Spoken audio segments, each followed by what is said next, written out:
आज राजश्री शाहू महाराज यांची जयंती आहे.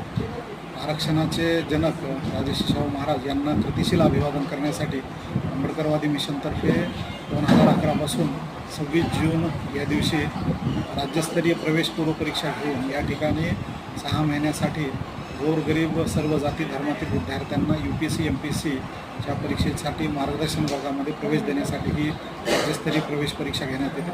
या ठिकाणी हजारो विद्यार्थ्यांनी रजिस्ट्रेशन आपलं केलेलं आणि या ठिकाणी मोठ्या प्रमाणात संपूर्ण राज्यातील विद्यार्थी परीक्षेसाठी आलेले आहेत. त्या विद्यार्थ्यांमधून 100 विद्यार्थ्यांची निवड या ठिकाणी आज केली जाईल आणि त्यांना पुढील 6 महिन्यासाठी प्रवेश या ठिकाणी देऊन त्यांना UPSC तर्फे नेक्स्ट IAS हा दिल्लीतला नामवंत जो क्लास आहे, ज्या क्लासचे 1000 पैकी 608 विद्यार्थ्यांचे यावर्षी IAS IPS मध्ये सिलेक्शन झालेले.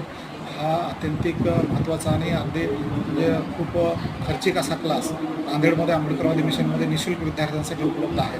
फक्त या ठिकाणी राहण्यासाठी निवासी व्यवस्था आणि मेस व्यवस्था आणि बाकीसाठी अत्यंतिक नाममात्र असं शुल्क, जे की बाहेरच्या कोचिंग क्लासपेक्षा फक्त 5%चं बाहेर म्हणजे हजार लाखो रुपये खर्च असेल तर या ठिकाणी 5% खर्चमध्ये या ठिकाणी गरीब विद्यार्थ्यांना संधी दिली जाते. आणि विद्यार्थ्यांची पूर्व परीक्षा जर निघाली तर तो सुद्धा खर्च येत नाही, कारण का ते सर्व खर्च हा आंबेडकरवादी मिशन विद्यार्थ्यावर करतं.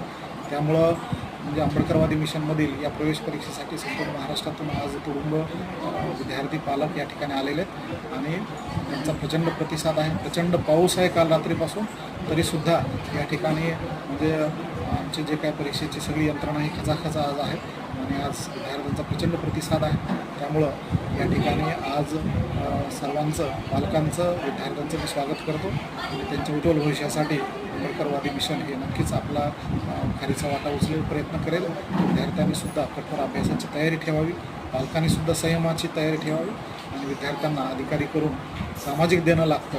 हे डॉक्टर बाबासाहेब आंबेडकरांचं जे काही स्वप्न असेल तर ते स्वप्न पूर्ण करण्यासाठी म्हणून आपण सगळ्यांनी पुढे यावं असं आव्हान मी या प्रसंगी करतो.